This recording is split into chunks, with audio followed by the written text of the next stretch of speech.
মাম্মাম খেলছে দেখো। গঙ্গার থেকে এসে পুজো টুজো সব করলাম।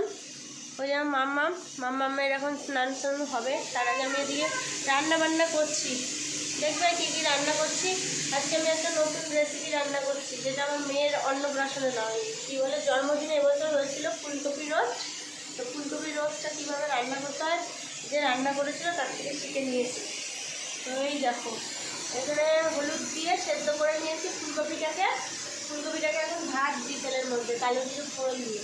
আর এইদিকে মিক্সিতে পেস্ট করে নিয়েছি কাজু বাদাম, চারমগজ, চিনেবাদাম, পোস্ত, কাঁচা লঙ্কা। এটা এর মধ্যে যাবে, বুঝছো? আর নামানোর আগে একটু ঘি দেবো। আর এইদিকে আমার বর বাজার থেকে বেগুন এনেছে, দুটো বড় বড় বেগুন, দেখো দুটোই পুরো পোকা, ফেলে দিয়েছি।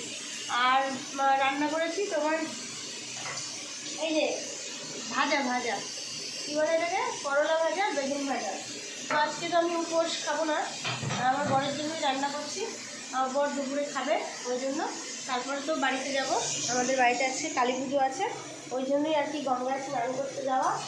আর কালী পুজোটা হবে, মা মানত করেছিল আমার জন্যই, তো তারা মায়ের পুজো, সেই জন্য উপোস আছি।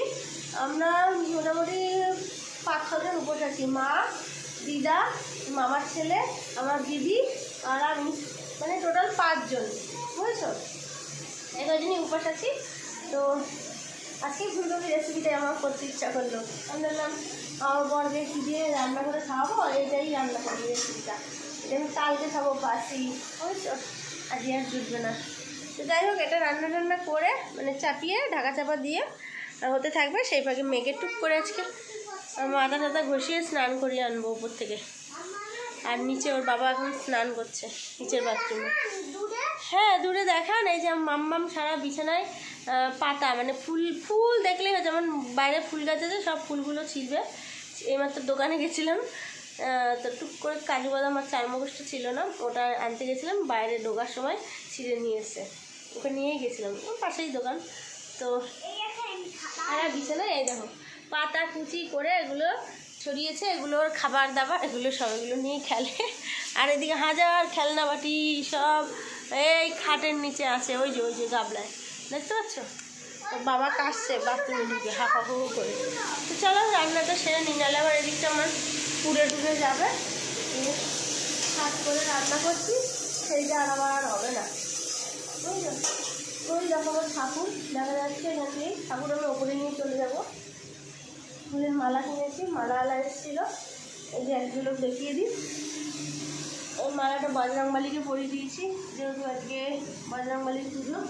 আর দুটো মালা মেশিনের উপর রেখেছি, ওটা তারা মার গলায় পরাবো, ওই দেখো।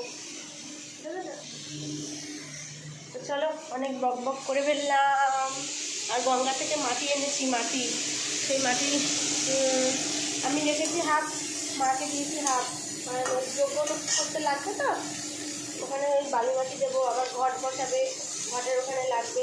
ফুলকপিটা দেখো ভালোই ভাজা হয়ে গেছে, আর বেশি ভাজা করবো না, বুঝলে? আর ভাতের মধ্যে একটা আলু সেদ্ধ দেওয়া আছে, মেয়েকে খাওয়াবো। মেয়ে না ভাত খেতেই চাইছে না কদিন ধরে, মেয়েকে ডালিয়া মানে উঠতে রুটি ভেজে দিচ্ছি, ওরাই খাচ্ছে। সকালবেলা ওকে খাইয়ে দাইয়ে গেছিলাম, এতে আবার মুড়ি, বিস্কুট আর খই গুড় মাখানো ছিল, ওই দেখো এখনো উল্টোতে আছে, ওই কন্যার কৌটোতে লক্ষ্মী পুজোর ওটা দিয়েছিলাম। ওটা একটু খেয়েছে, ওটাই বাটিতে পড়ে আছে এখনো, সবটা খায়নি ফেলেছে। তো চলো